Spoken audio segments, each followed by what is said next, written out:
Գյորջյան Կասկադ 60 ամիս փուլային վճարում բազմաթիվ առավելություններ։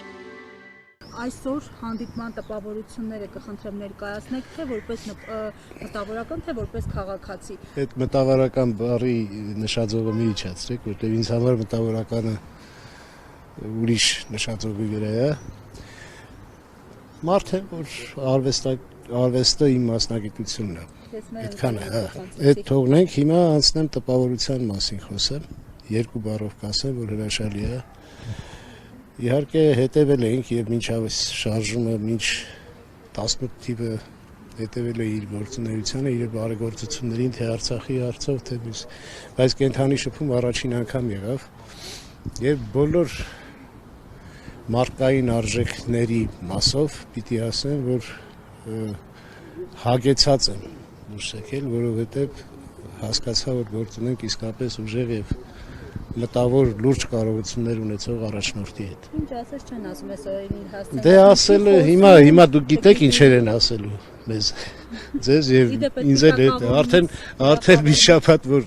ինչ որ բան չի լինում, այդ այլանդակությունները չեն գրում, մի տեսակ վատ են զգում։ Հուսամ հունիսի 7-ին կվերջացնենք սա եւ այդ այլանդակություններ գրողներին խորապես ցավակցում եմ, որովհետեւ ես գոնե մի քանի հոգու կգտնեմ եւ գիտեմ ինչ կանեմ։ Անցնենք թեմային, ես հիմա ուղղակի որպես մարդ, որպես քաղաքացի, որպես Երևանի տղա, որպես Ծագումով Ալաշկերտցի, Փանիկցի, ես ուզում եմ խնդրեմ բոլոր նրանց, ովքեր անտարբեր են, ձեր անտարբերությամբ մի նպաստեք Թուրքի գալուստին։ Մի մասն էլ հավատացած է, որ խաղաղություն է լինելու։ Այդ հավատացածներին պիտի ցավոք սրտի տխրեցնեմ, որտեղ սխալ տեղ են հավատում։ Հավատալ կարելի է մարդուն, իսկ ոչնչությանը հավատալը մի քիչ կներեք, բայց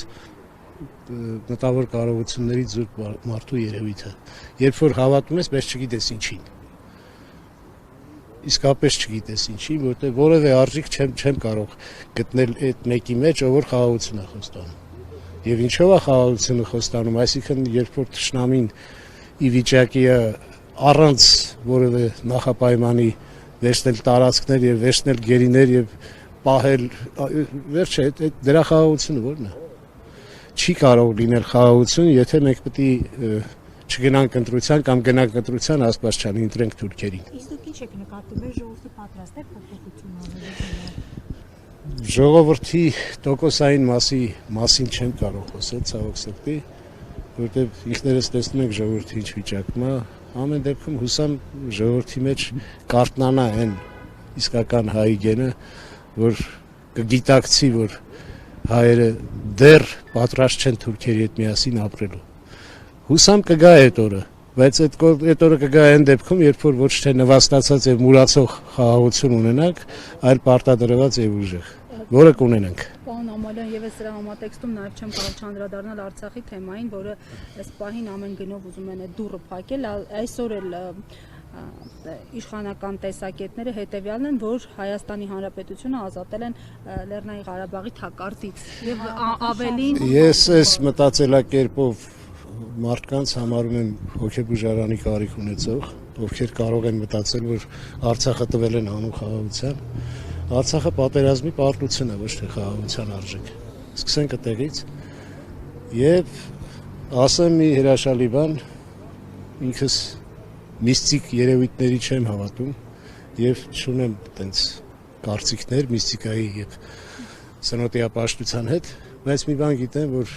մինչեւ երևի թե 2030 թիվը որևէ տարվա մեջ 26-ն, 27-ն, 26-ը չենք հասցնի, բայց 27-28-ից կսպասեմ,